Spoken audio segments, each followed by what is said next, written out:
Hey there. Before we start the show, I wanted to let you into a little treat. Because this is, for the first time ever, a double feature, and we are hearing 2 episodes dedicated to one firm. In this case, it is KGM Lighting. So this episode that you're listening to right now is actually talking to the KGM, Dave McCarroll, one of the partners of the Los Angeles office, but either above or below, depending on how your podcast player looks like and how the order is arranged, there is a second episode that is showing you and giving you a conversation with Martin van Koolbergen, one of the partners and the head of the New York City office. So a pretty cool treat looking into one firm from 2 different sides, different partners, which I think is a very beautiful thing. Now, enjoy the show and you check out the other one as well so that you get the full insight of KGM Lighting and the amazing work they are doing. Okay, enjoy. He said, Dave, go do it. If you don't like it, you can always come back to architecture and you'll never have to hire a lighting designer ever again in your life. So the point of the matter is I did it and I haven't looked back. It's the best thing I've ever done. You just have to surround yourself with the best people you possibly have, right? And empower them with the knowledge that we have. Joe did that with us. Mike did it. I'm doing it. Moritz, Martin. And so you're never afraid that somebody in your team will surpass you, right? You want them to, right? We constantly tell our project architect or project designers that we want the client calling you. That's the next succession. If they're calling you for a commission, that's a wonderful thing. We're not afraid when that happens. I'm telling you, there were times when I was stuck as a young designer and Joe would be, what's the architecturally consistent element? Like, look at that, try to find it. It's speaking to you. Maybe that will help you develop a solution. This time from Los Angeles, I am Thomas, and this is The Light Lounge, a podcast founded as an art project, me interviewing and talking with the most brilliant and creative lighting designers in the world, to learn from them and to get inspired by the stories they share. Welcome to the show. In this episode, I'm speaking with David McCarroll, one of the founding partners and the M in KGM Architectural Lighting. KGM stands for Kaplan, Gehring, McCarroll. KGM being a multidisciplinary lighting design studio with offices in Los Angeles, New York, and Atlanta. Since the mid-'80s, they've been creating lighting that elevates architecture, thoughtful, technically sharp, deeply human, from casinos and stadiums to cultural landmarks and interiors, residential and commercial. KGM's work spans scale, geography, and typology. As one of the founding forces behind the firm, Dave has helped shape not just KGM's design legacy, but its business philosophy grounded in trust, transparency, education, guiding teams' knowledge growth and its business. In our conversation, Dave shares stories from KGM's early days, how the firm has grown and what it means to build something that lasts for now and into the future. We talk about mentorship, leadership, scaling creative teams, and the importance of preparing the next generation. Dave also reflects on how KGM has welcomed new partners while staying rooted in the values and design philosophies that all started it. Please enjoy a wide-ranging conversation with Dave McCarroll. Enjoy the conversation.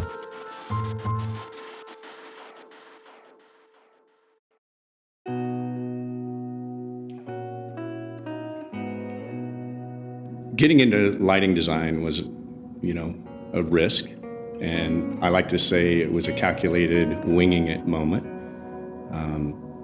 Leaving architecture to specialize in lighting design was a big move, right? You go to 5 years of architecture school, you pass exams, and you think you're going to get out of school and create buildings. And the reality is you do a bunch of details and you aren't around that many creative people. So I had this opportunity with Joe Kaplan to, let's say, leave architecture and do lighting. And it was one of those moments where it was a one-person firm or two-person firm at the time. So there was a lot of upside. Now we have 3 offices and work all over the world. So that was a good risk. But to leave that type of work to do a very small nuance of a building, which is lighting, to me was, again, risky, but I haven't looked back. I'm around more creative people now than I ever would have been in an architecture firm, right? One day you're working with Frank Gehry, one day you're working with a famous, residential designer. The next moment you're at a job site. So it's a constantly evolving moment. So that's the winging it in life moment, I guess. I think you had around 9-10 years experience working for Ensign & Allen. Do you feel with lighting design you have more creative freedom than in architecture, or would you rather say these are just two different disciplines with two different focus points? I think they're completely different, right? Architecture involves many disciplines, structures, how the building's going to stand up, what's the cladding system, et cetera. I think good lighting design, let's start there, because I mean, they are very different. You have to understand the architecture to develop good lighting solutions. And Joe Kaplan, when I was being recruited, I said, well, why are you hiring architects anyway, Joe? Why don't you hire lighting people? And those that don't know Joe, I'd like to put my Southern accent on, but anyway, he said, Dave, I would much rather teach architects lighting than lighting nerds architecture. There's a reason you went to 5 years of architecture school, so on and so forth. So that was his sort of take on... His take on the difference or combination between architecture and lighting design. Right. How did you meet Joe Kaplan? Was he working? No, I was actually, he had a firm, and I was moonlighting as a starving architect. You know those moments. Architecture's incredibly underpaid, and I had just had twins and needed to make some extra income. So I was doing all of his hand-drawn drawings back in the day, and that's how people worked. So he's a great guy, still a friend. We talk to him, and he's still working. He still does work as well. Wow. So I owe a lot to him for taking the risk in Mike and I to join his firm, and now we have a world-renowned firm that we're all very proud of. Yeah. I only met you twice before, and I felt that there is a certain energy that you radiate. I feel like, is this something that you're looking for in people that you, maybe with the clients that you work with, or? I think with clients, I think you take the clients you're offered and they're willing to work with you. I know that's, we don't take everything, but so every client's different, and we learn a lot from many types of clients. And I think the ones that are the most passionate about their craft, whatever that may be, whether they're hedge fund individuals or they're generally successful people hiring lighting designers. And so I'm thrilled to be around those kind of individuals and learn from them. But on the recruiting side, one of the things that we definitely look for are the individuals that have a certain passion about their craft, which is lighting or architecture or interiors. Yeah. And to us, that's very important. I mean, Joe would always say that the person at the front desk is almost the most important individual in an entire firm, right? They're the face of the firm. Certainly many years ago when people used to come to offices for meetings. And we like to say even the people doing the technical drawings, the AGI, we want them to be part of the process, involved with partners, and have the ability to really have a voice. And we've created that. We're on our third ownership transition, and we really like to empower people to have autonomy and be successful. So. Yeah. Are you still looking for people that have an architecture background instead of lighting background, or has the field of the lighting profession evolved a little bit more, that there is a stronger understanding for architecture and lighting? It's a great question. We've opened our eyes recently to people that have a technical background in architecture because in lighting, because the craft is getting more complicated, right? And so Joe's old adage of teaching architects lighting may not be so easy anymore with drivers, LED, power density, like some of the things that we didn't even have to worry about our first 10 years in business. So I would say our firm is about 3/4 architects, interiors, and 1/4 lighting curriculum individuals. Yeah. So it's a great balance. Yeah. I would say a good person is a potential employee, right? Yeah. So you don't have to be an architect anymore. Yeah. Yeah. When I talked with Martin in New York, I think communication and talking about light, or being able to talk about light, what a lighting designer is actually bringing to the table or selling. How much do you talk about the technology, or what everything that you bring to the table from a skill perspective, expertise perspective, versus talking about the experience and what you're trying to communicate. So two different aspects. When you're trying to win the job, we talk about a variety of things, many of which relate to our ability to take the nuances of lighting and deal with those and let the architectural team do what they do best. So, we're talking about technology and ability to deal with submittals. So there's all of that information. Once we have the job and we're dealing with the actual client, building owner, homeowner, whomever, we're unique in that sense, I think, but we speak poetically about lighting. So the presentation I had this morning, it was for a very, large home, and it was 15 minutes, and they were happy, and we're moving on. The architect was happy. So we spoke about how the light's going to impact the home, the visitors, how you arrive in the home, what's a special occasion in the lower level where the pickleball court is underground. So the emotion of light and being able to poetically talk about how lighting reinforces a higher architectural idea. That's what we talk about. Did not show them a fixture, did not talk about color temperature, any of that. I mean, we like to say, if you go into a heart surgeon and they say you need triple bypass, you ask a few questions. You don't care how thick the suture is. You just know you're in good hands, right? Yeah. They confidently speak about what they're going to do, and that's kind of how we approach lighting. Yeah. In your experience with residential projects, is it always the similar conversation from an emotional standpoint, or is it also in some elements maybe a little bit more commercial, transactional, more budget-driven because it's maybe the first home, second home, or is each project as emotional as residential projects tend to be from what I'm understanding? Yeah. We tend to read the room. Like, there's no prescribed solution. There might be patterns, but not really. Some of these high-end residential clients want to be involved. 60% don't. So now you're trying to second guess through a construction management firm or their handlers, if you will.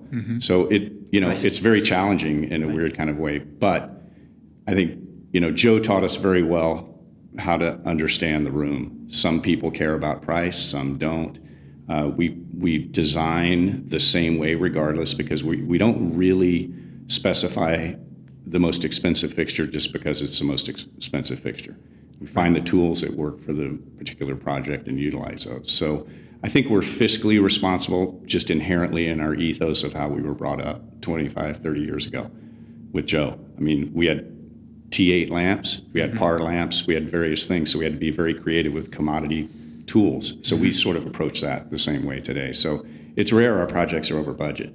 It's more when you ask about the clients and how to deal with them. They want to be heard, right? I mean, these are powerful people. We're hired help.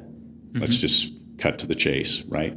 I mean, most of them treat us with amazing respect. I say us, a design team, And so, their time's precious, and we shoot with silver bullets when we get to be with them. And that's sort of how we work. Yeah. Your resume, it reads very cleanly, like 9 or 10 years working as an architect, and then since 1996, I was like 7 at the time, KGM. That's a tremendous amount of a body of work, a tremendous amount of stories and experience. What do you feel looking back and maybe also forward? What were like prominent moments in since 1996? Like to now, obviously there was 2008, just from a business challenge perspective. 2008, obviously we had COVID.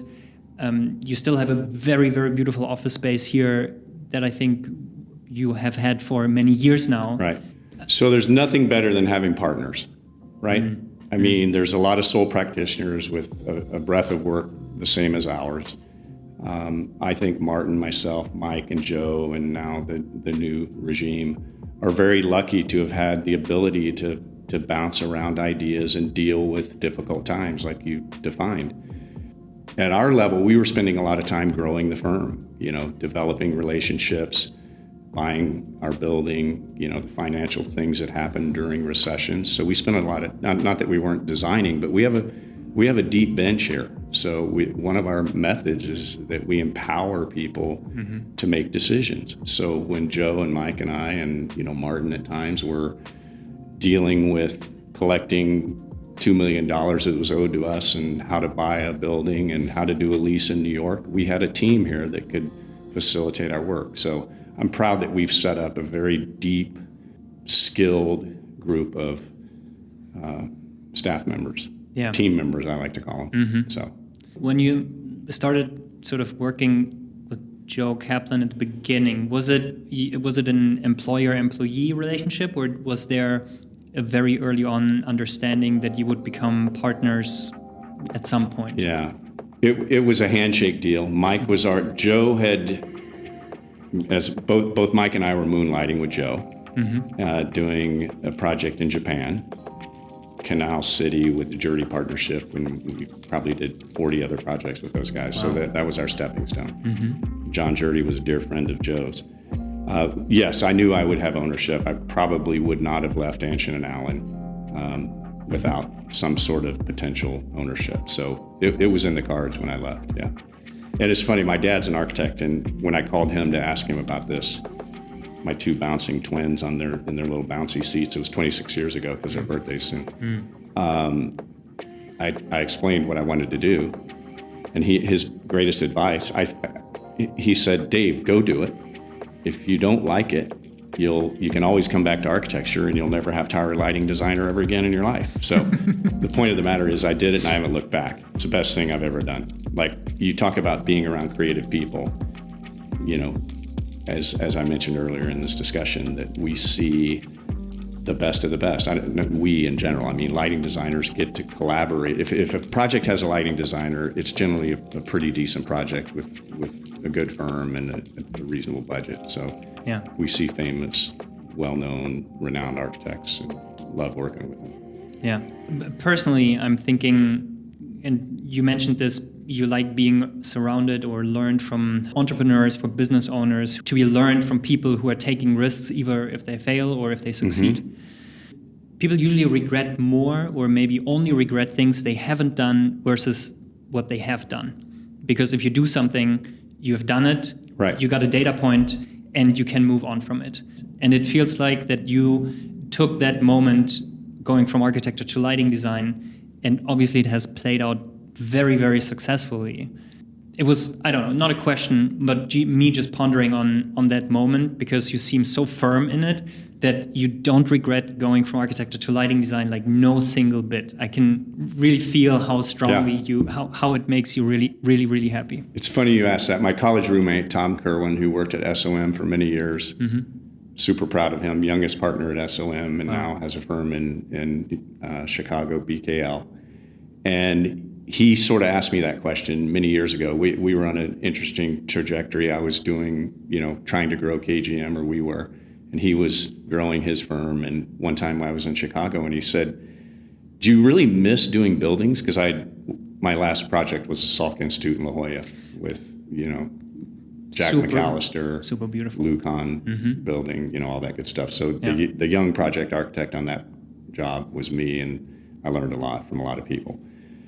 And I can, with conviction, say, I don't regret the decision that I made. Like, I still create every day, right? The firm does, we do, we see great things. And the misnomer in architecture school is that you're going to get out and design buildings, and you really, we've always had this discussion, Mike and I, of, how many architects really design buildings? And if you look at, Gensler as an example, or, name a firm, it's probably 10% that are really the creators of it. The rest of them execute somebody else's vision. So, I probably was lucky to get out, I guess is what I'm saying. Because I may not have been in that 10%. Yeah. So, I'm happy with what we did. Yeah. Speaking about the aspect of what one learns in school versus what's happening in practice, I think there's only so much a university or program can focus on. Is this something that you experience as well when you talk to new talent potentially wanting to intern or is coming to you, that you feel like you still have to do a lot of education yourself from like a true practitioner perspective versus what's being brought or offered maybe by the education system. You're basically asking, does the curriculum, whether it's architecture or lighting, prepare individuals for real life experience? Is that exactly, sort yes. of the question? Yes. No, it doesn't prepare them, but I wouldn't expect it to, right? So you have to surround yourself with individuals who are, if your goal is to eventually own a firm or be a partner in a firm, you want a firm that's very entrepreneurial and that's willing to share those ideas. There's a lot of figurehead firms, and I don't mean lighting in general, where there's one or two people, they're the ones that have all the authority, and that's not our firm. So if an individual is trying to grow, it feels like it's important to pick an organization, whether you're in a lighting firm, an architecture firm, interiors firm, where the organization is structured in a way that you can take your academic prowess, which you're going to, every school has a different sort of touch button on what they teach. They're very technical, very, conceptual, very pragmatic. And you take that and you pair it with the firm you choose, and they will teach you the things that you don't learn in school. How to run a business, what's a profit and loss statement, what do you do when a particular client's not paying but they're very demanding, like all those things that you never get to deal with in school. Right. And I wouldn't expect a curriculum to teach that sort of stuff. Yeah. But if you're in the wrong firm, you never learn any of that anyway. So we're a very open firm in the sense that even our most junior individuals know what our fee is. They have a general understanding of our, profit and the risk, Buildings aren't cheap, rent's not cheap. So we also explain the other aspects that are important in running an organization. And it sounds like the skill set and the expertise basically rises in the firm entirely and is not necessarily dependent on just like one single person. I think you've highlighted partnership and the different team of the organization a variety of times, and looking at the abbreviation KGM, the K and G is not here anymore, yet still KGM is a very alive, very strong, recognized brand in New York, Atlanta, and certainly LA, where everything started. So it sounds like you are able to continue the heritage and the quality and the skill set, but also keeping it fresh and keeping it growing, where a lot of other firms in the industry have started with a creative single person, and they've grown their business and maybe also attached their name to the business. And now it's a little bit of a question, okay, what does succession looks like? Right. Look, I think we owe this to Joe and Mike, and really in the sense that they had the trust in all of us, and me included, trusting everybody after me, to develop an organization that was diverse both geographically and the type of work that, building types, people. Like it's sort of a melting pot here, which is amazing, and it works really well. You just have to surround yourself with the best people you could possibly have, right? And empower them with the knowledge that we have. Joe did that with us. Mike did it. I'm doing it. Moritz, Martin. And so you're never afraid that somebody below is not the word, in your team will surpass you, right? You want them to, right? We constantly tell our project architect or project designers that we want the client calling you. That's the next succession. If they're calling you for a commission, that's a wonderful thing. We're not afraid when that happens. Yeah. And some firms are. So that's how it's managed to sort of grow and prosper, I think. It sounds like that you are, either it's your leadership style or it's the way how you continue to make the firm successful. But it sounds like, I'm not sure, humble, but there is a way how you are trying to live and have the culture of the firm set up, that it is a team effort and everyone can thrive in an environment. I think that's just, we realized that early on. It's just good business practice, right? Like if you're able to put your ego aside and allow those that are within the organization to have an equal voice. May not always take it, but they have the ability to sound that voice. And oftentimes we say yes. And I think that it keeps them in the game. It keeps it fresh for them. They're no longer assistants or helpers. It's like even at the smallest, what might seem like minute task that they're doing, if they felt like they made a difference on the end result, that's what's positive. So, right. I mean, I'm sure some of this is some of Mike's MBA stuff. For me, it is understanding how to surround yourself with the best and allowing them to contribute. Yeah. So, aside from these amazing people in your office, who do you like to surround yourself with for either inspiration or growth or? Friends, right? I mean, I have a lot of, having daughters that have, we raised and put through school and went to sports. We developed a lot of close family friends. So my inspiration doesn't come, when I'm not at work, I want to be with individuals that I'm discussing, things other than design. So I'm not keen on surrounding myself with famous people or anything like that. Right. So it's generally like-minded individuals, whether we're on playing pickleball or tennis or riding a bike. I love cars, so I have a passion for cars. I don't have that many, but I do love them. And I'm a beach guy. I grew up in Indiana, so I love being in Southern California and sort of hanging out with friends and playing outdoor sports. I mean, that's sort of my gig. That's my breakaway moment. Yeah. Are the cars, is it the shape, is it the form, the design, or the acceleration? The technology. I grew up in, my dad's an architect, as I mentioned, and he putzed around with cars, and so it's sort of in your blood, I guess. But now I love, generally German cars. Had several old Porsches, new ones. But it's the technology and the simplicity and the fact that you can look at a 1963 911 and you can look at a 2019 and the ethos is still there. They're like, they've done a really great job of keeping the core values there without messing it up. Yeah. I'm currently I'm reading different books from people of the advertising age, and it's so interesting how Porsche as a brand has never been in fashion and therefore maybe might never be out of fashion. And obviously there's the shape and the curves and sort of a timelessness to design that's extremely beautiful. And obviously California, with the weather here, the cars age very, very well and probably better than in Europe where it's raining and icy and snow, etc. Very true.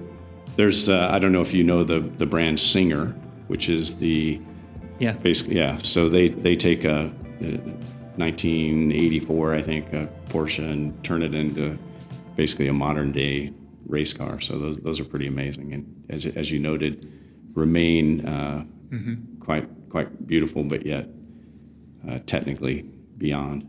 Yeah. Is this, and maybe hopefully I'm not over-constructing the analogy from cars and the beauty of cars to the lighting design industry, or maybe your practice.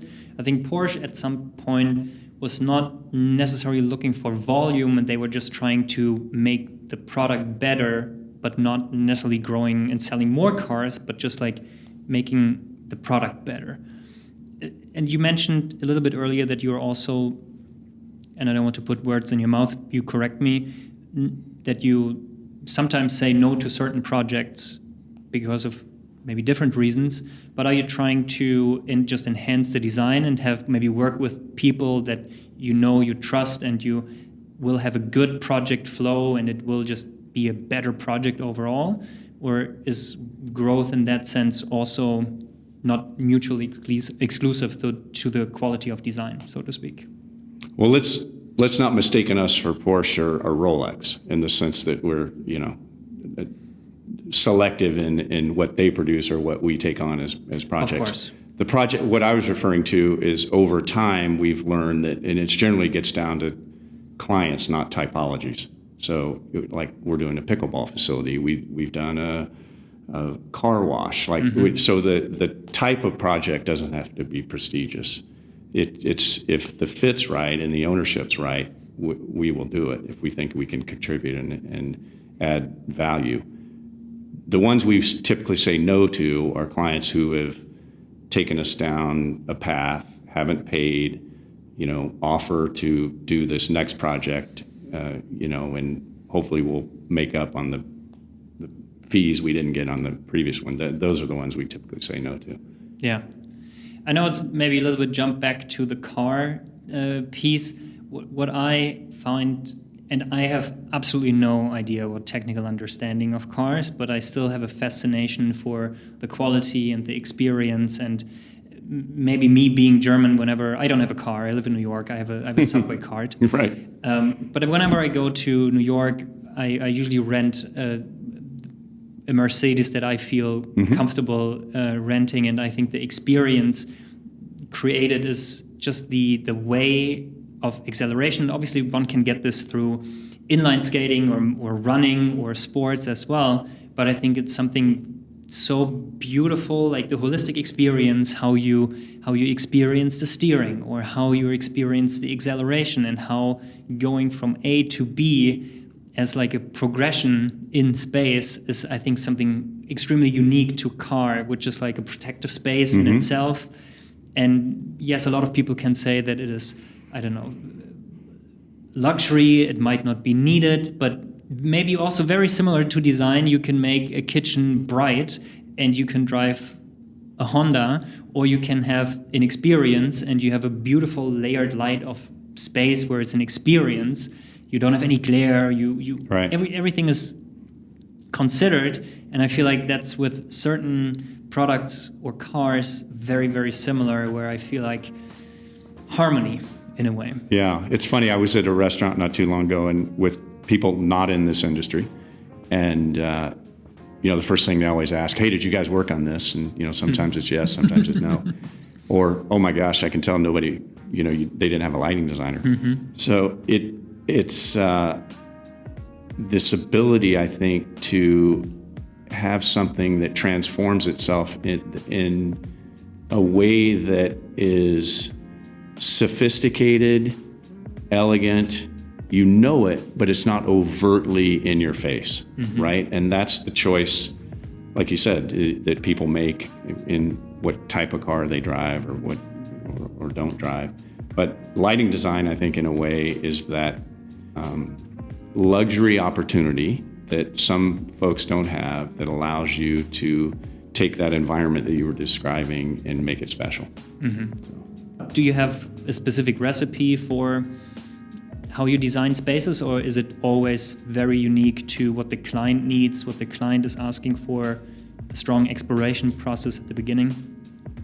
I wouldn't say we have a formula. I mean, I think if you put our portfolio up next to, name 10 other people, it's generally a layered approach, right? I mean, because the difference is from an engineered lighting solution, which is generally that falls on the horizontal surface, measurable light, right? A lot of people can do that.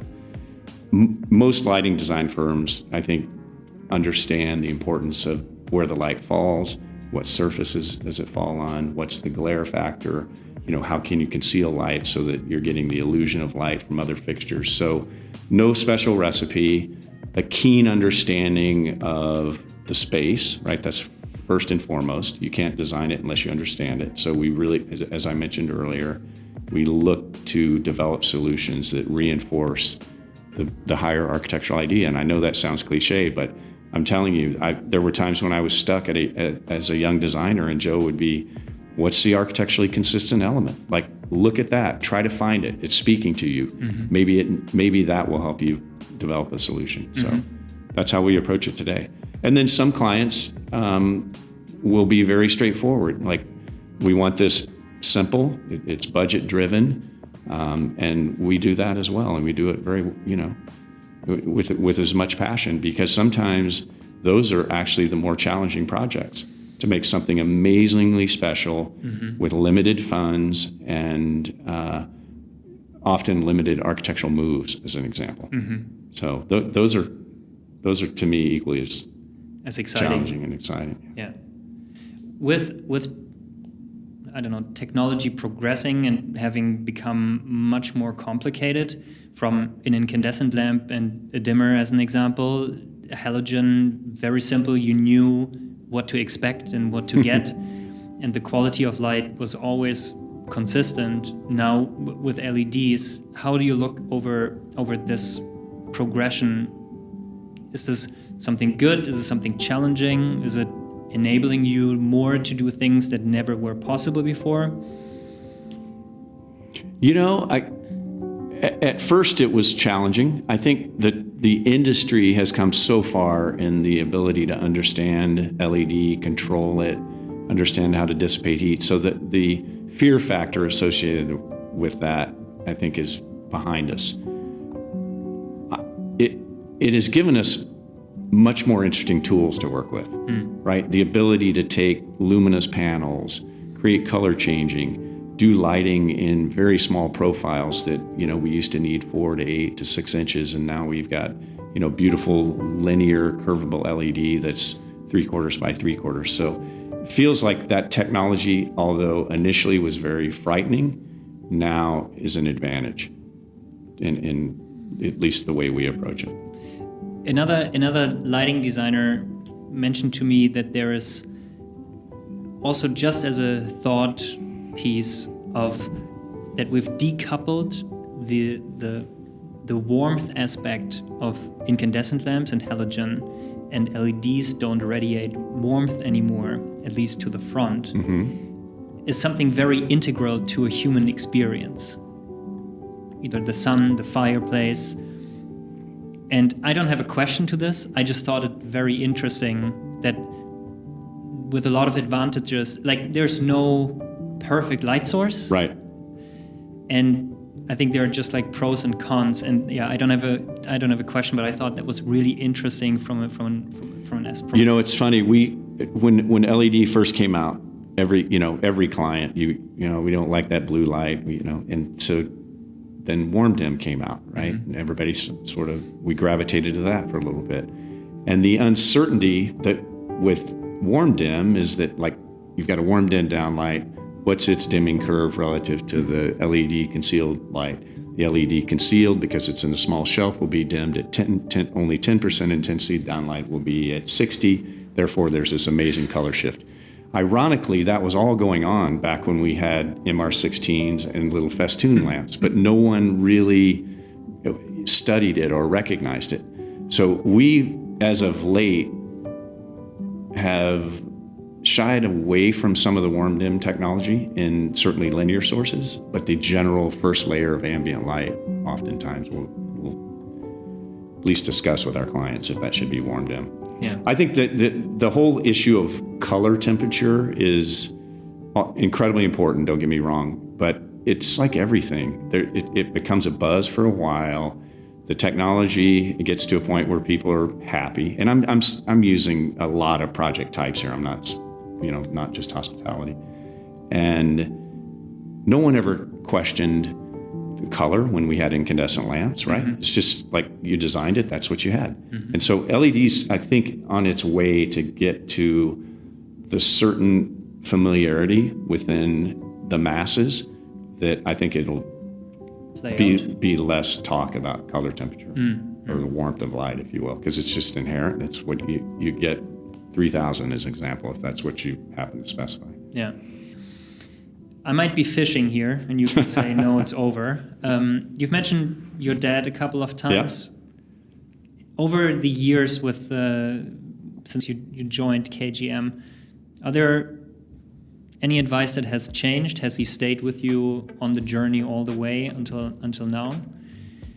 Totally on the journey. I had a moment where I got to embarrass him once where I was doing a project in Columbus, Ohio, which is where my mom and he currently live. And, he wanted to see what it was. So we actually doctored up the renderings to this very hideous concept. And it's on Main Street right near the campus. So this is early, like, digital stuff. And I emailed it over to him, and it took him about 2 days to call me back to really he said, are you really going to do this? And I said, Dad, come on, you know I wouldn't do that. So that was a fun, embarrassing moment for him. But no, he and my mom both have been huge advocates of taking the journey, I mean, they were big promoters of us taking the risk. So. Wonderful. Yeah. With all of this experience, maybe my last question here, where would you like to take or see KGM grow over the next couple of years? I think growth for growth standpoint is not necessarily great. Mm-hmm. I think if, I speak for myself and my partners, that we want to continue to do good work, better work. Whether we grow in terms of overall gross revenue, maybe not that important. Mm-hmm. I think generally we follow the financial cycles, like you mentioned, 2008. I mean, we've been through recessions and we've made it. I think we are generally super efficient, if you will. And I'd love to see us do more sports work. I mean, we're getting in that arena. It's been quite nice. You mentioned pickleball a couple of times. We're doing one right up the street, by the way. Indoor in Southern California, very crazy. I'd love to light a Formula One track if I get a chance. And, let's keep doing what we're doing. Dave, it's been my pleasure. Yeah.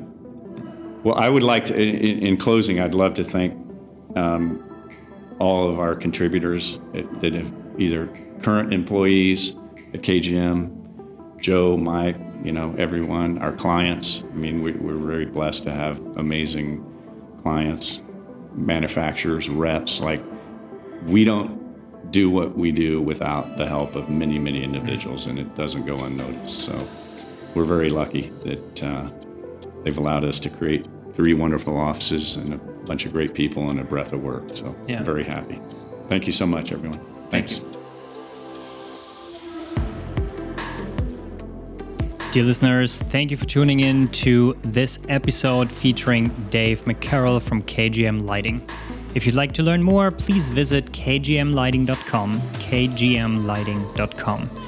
I believe they're always open to meaningful conversations and truly value talented lighting designers with the passion for lighting design.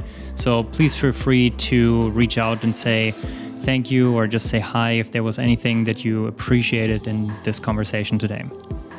I'm especially grateful for Dave's openness and generosity in sharing his perspective. It's a testament to the remarkable culture of mentorship that KGM fosters, supporting designers, growing talent, and building a respected multi-city brand rooted in deep lighting expertise and passion.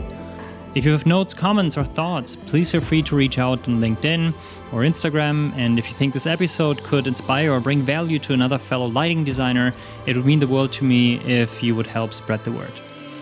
Until next time, please stay illuminated and keep sharing the light you are, and I hear you in the next episode.